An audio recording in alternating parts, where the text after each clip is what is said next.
Hello friends, मेरा नाम है अमित और आप देख रहे हैं एवरी पैसा मैटर्स। आज के वीडियो में हम रिव्यू करने वाले हैं एचडीएफसी लाइफ का संचय प्लस स्पेशल प्लान। और इस प्लान को हमारे एक सब्सक्राइबर ने लिया था और उन्होंने मुझे ये इलस्ट्रेशन भेजी है कि मैं उसको रिव्यू करके उनके डिफरेंट पैरामीटर्स बताऊं और इसकी क्या क्या चीज़ों का ध्यान रखना चाहिए अगर आप एक इंश्योरेंस पॉलिसी लेने जा रहे हैं, उसके बारे में एक रिव्यू करूँ। 5 चीज़ें हैं जिनको आज की वीडियो में कवर करूँगा। सबसे पहला है कि क्या यहाँ पे आपको गारंटीड रिटर्न्स मिल रही हैं या नहीं। सेकेंडली, इसका मैच्योरिटी बेनिफिट कितना है वो देखेंगे। थर्ड देखेंगे इसका डेथ बेनिफिट। फोर्थ देखेंगे कि सरेंडर करने पे आपको क्या पैसा मिलेगा। और लास्ट हम देखेंगे कि इसके अंदर जो आप पैसा इन्वेस्ट कर रहे हैं उससे आपको रिटर्न क्या मिल रही है। तो अगर हम इस पॉलिसी को रिव्यू करें तो सबसे इंपॉर्टेंट चीज़ होती है कि अगर आपने ऑलरेडी पॉलिसी ले लिया है तो उसके लास्ट के 3-4 पन्नों के अंदर आपको इलस्ट्रेशन मिलेगी, या फिर अगर आप एक पॉलिसी को लेने जा रहे हैं तो अपने इंश्योरेंस एजेंट से आप इलस्ट्रेशन मांग सकते हैं।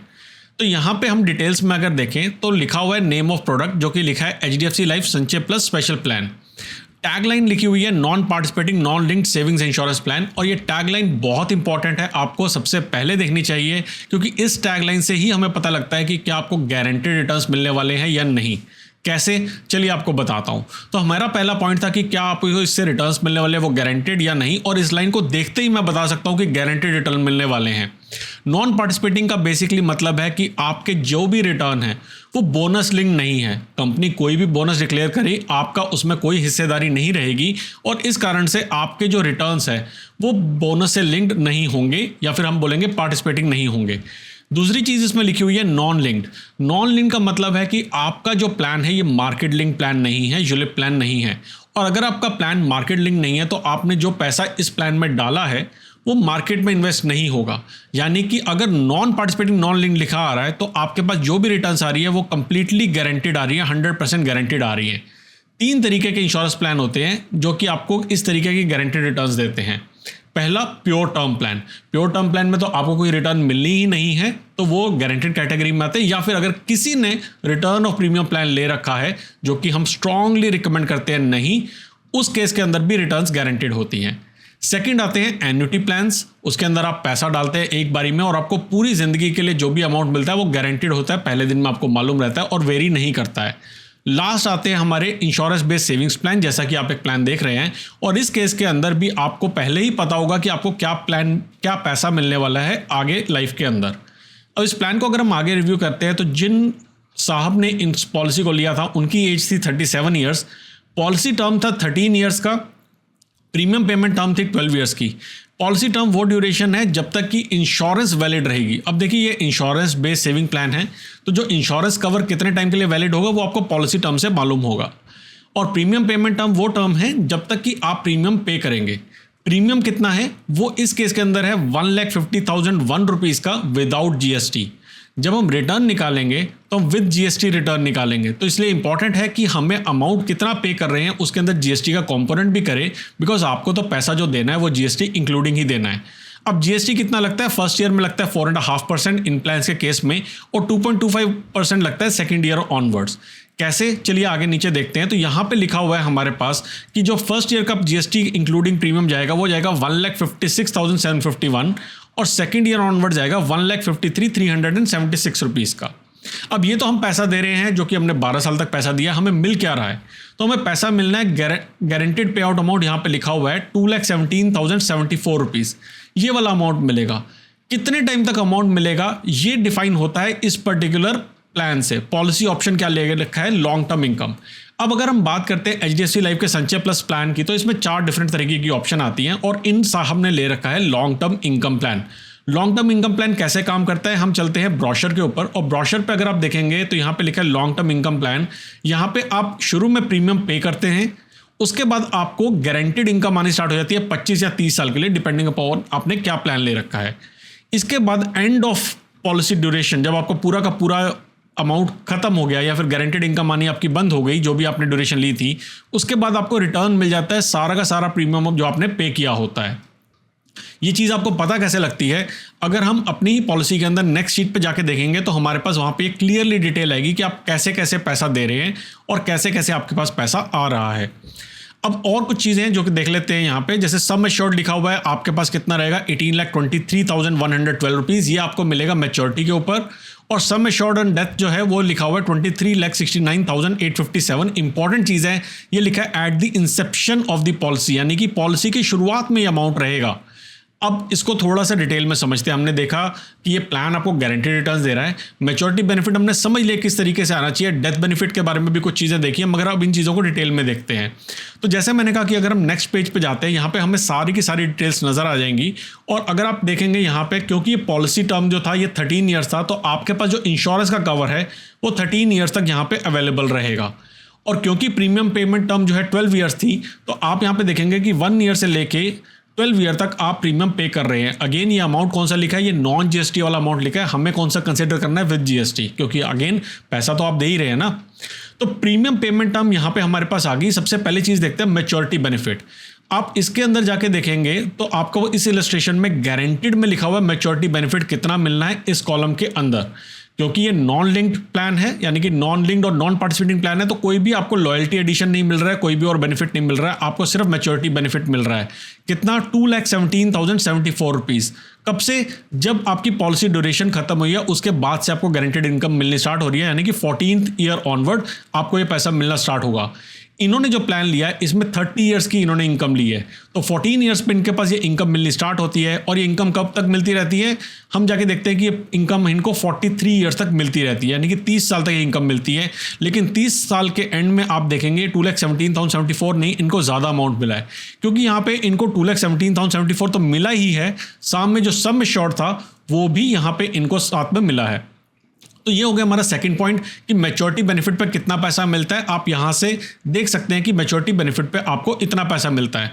अब इसको इंश्योरेंस कंपनीज या फिर आपके एजेंट्स अलग अलग तरीके से बताते हैं कि आपने जैसे 1,50,000 रुपये आपने दिया 12 साल के लिए, तो टोटल आपने अप्रॉक्सीमेटली 18 लाख रुपए आपने पे किया है, और आप इसको मल्टीप्लाई करके बताएंगे कि हमें टोटल वापसी इतना पैसा मिला है, इतने % रिटर्न मिली है, XYZ। वो सेलिंग का अलग अलग तरीका रहता है।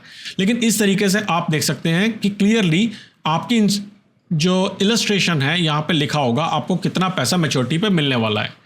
नेक्स्ट बात करते हैं हम डेथ बेनिफिट की। तो जैसे मैंने बताया कि 13 ईयर्स के हमारा पॉलिसी टर्म है, तो 13 ईयर्स का अंदर डेथ बेनिफिट कितना है वो इस पर्टिकुलर कॉलम में लिखा हुआ है। शुरू के 11 साल तक तो आप देखेंगे कि डेथ बेनिफिट कांस्टेंट है, 23,69,857 है। लेकिन इसके बाद में जो डेथ बेनिफिट है ये 25,82,000 हो जाता है, और उसके बाद में 27,11,000 यानी कि बढ़ जाता है। तो अगर किसी की डेथ इनकम स्टार्ट होने से एक दिन पहले भी हो जाती है तो उनको 27,11,281 मिल जाएंगे, उनको मतलब उनके नॉमिनी को मिल जाएंगे, और पॉलिसी वहाँ पे ख़त्म हो जाएगी। लेकिन जब पॉलिसी स्टार्ट हो गई तो उनको 2,17,074 मिलता रहेगा। इनकेस उनकी डेथ हो जाती है इस ड्यूरेशन के अंदर, कब, जब उनको गारंटेड इनकम मिलनी स्टार्ट हो गई है, तो उनके नॉमिनी को ये पैसा मिलता रहेगा। उस केस में कोई भी लमसम अमाउंट नहीं मिलेगा, ये पूरा का पूरा पैसा उनके नॉमिनी को मिलता रहेगा। और उनके नॉमिनी को अगेन जब 43 ईयर्स हो जाएंगे तो ये वाला मैच्योरिटी अमाउंट मिल जाएगा। तो ये तो बात हो गई हमारी मैच्योरिटी अमाउंट की और डेथ बेनिफिट की, इन दोनों चीज़ों की बात हो गई। अब बात करते हैं हम सरेंडर वैल्यू की। सरेंडर वैल्यू की अगर आप देखेंगे तो यहाँ पे 2 सरेंडर वैल्यू लिखी हुई है, एक गारंटीड एक non guaranteed. Guaranteed surrender value है कि इतना पैसा तो मिनिमम आपको मिलेगा ही मिलेगा अगर आप अपने पॉलिसी को सरेंडर कराते हैं इन सालों के अंदर। फॉर एग्जांपल, अगर आप पहले साल के अंदर, पहले साल से लेकर दूसरे साल के बीच में अपनी पॉलिसी को सरेंडर करते हैं तो आपको मिलेगा नील बटे सन्नाटा। लेकिन अगर आप दूसरे साल जब आपने 3 लाख रुपए दे दिए हैं, आप अपनी पॉलिसी को सरेंडर कराने जाते हैं तो आपको 92,000 रुपीज़ तक मिल सकते हैं।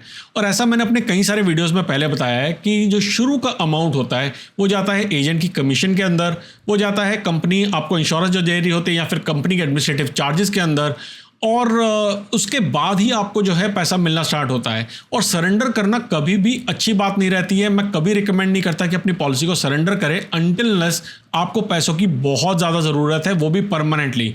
लिमिटेड टाइम के लिए ज़रूरत है तो लोन की फैसिलिटी भी अवेलेबल रहती है, लेकिन उसको हम कभी और वीडियो में कवर करेंगे। अगर अभी तक वीडियो आप देख रहे हैं और आपको मेरी एक्सप्लेनेशन समझ आ रही है, अच्छी लग रही है, तो एक लाइक पे क्लिक कर देना।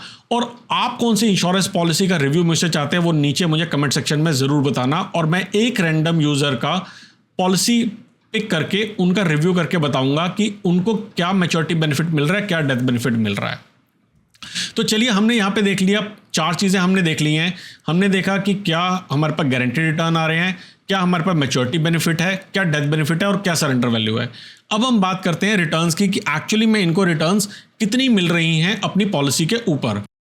तो अब आप जो स्क्रीन पे देख रहे हैं यहाँ पे मैंने डेटा को जो है एक्सेल शीट में इंपोर्ट कर लिया है ताकि हम देख सकें कि जो हमारे पास रिटर्न्स है वो क्या आने वाली है। जैसा मैंने बताया था कि ये हमारा अमाउंट रहेगा इन्वेस्टमेंट का और इसके ऊपर हम रिटर्न निकाल के देखेंगे कि हमारे पास विद टैक्स और विदाउट टैक्स क्या रिटर्न निकल के आ रही है। तो सबसे पहले अगर हम देखें तो हमने यहाँ पे इन्वेस्टमेंट करी 1.5 लाख रुपए की हर साल, कब तक 12 साल तक हमने इन्वेस्टमेंट करी है और उसके बाद हमें 2,17,000 रुपीज़ मिल रहे हैं, कब तक 30 ईयर्स तक मिल रहे हैं और साथ में मैच्योरिटी पे हमें एक बड़ा अमाउंट भी मिल रहा है।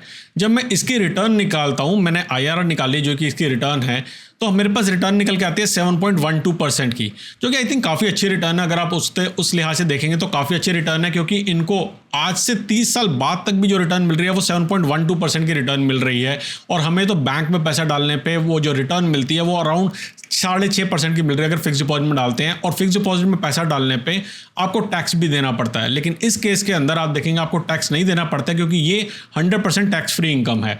अब यहाँ पे बहुत सारे लोग डिबेट करते हैं इंक्लूडिंग मी कि अगर इतना बड़ी ड्यूरेशन तो आप रुक ही सकते हैं तो इक्विटी में इन्वेस्ट कीजिए, लेकिन कुछ लोग होते हैं जो कहते हैं कि मुझे इक्विटी से कंफर्ट है ही नहीं है और मुझे तो 100% गारंटी वाला प्लान लेना चाहिए, तो सिर्फ उन लोगों के लिए प्लान अच्छा है। दूसरी चीज़ अगर यहाँ पे देखते हैं कि इंक्लूडिंग टैक्स की अगर बात करें, अगेन हमने यहाँ पे देखा था कि 1,50,000 रुपीज़ जो पैसा था ये तो विदाउट GST था, लेकिन विद GST फर्स्ट ईयर में हम दे रहे हैं 1,56,751 रुपीज़ और सेकेंड ईयर ऑनवर्ड्स हम ये पैसा दे रहे हैं। लेकिन इसके बाद अगर हम इसकी रिटर्न निकालते हैं तो क्या अभी भी हमारे पास रिटर्न 7.12% आती है? चलिए देखते हैं।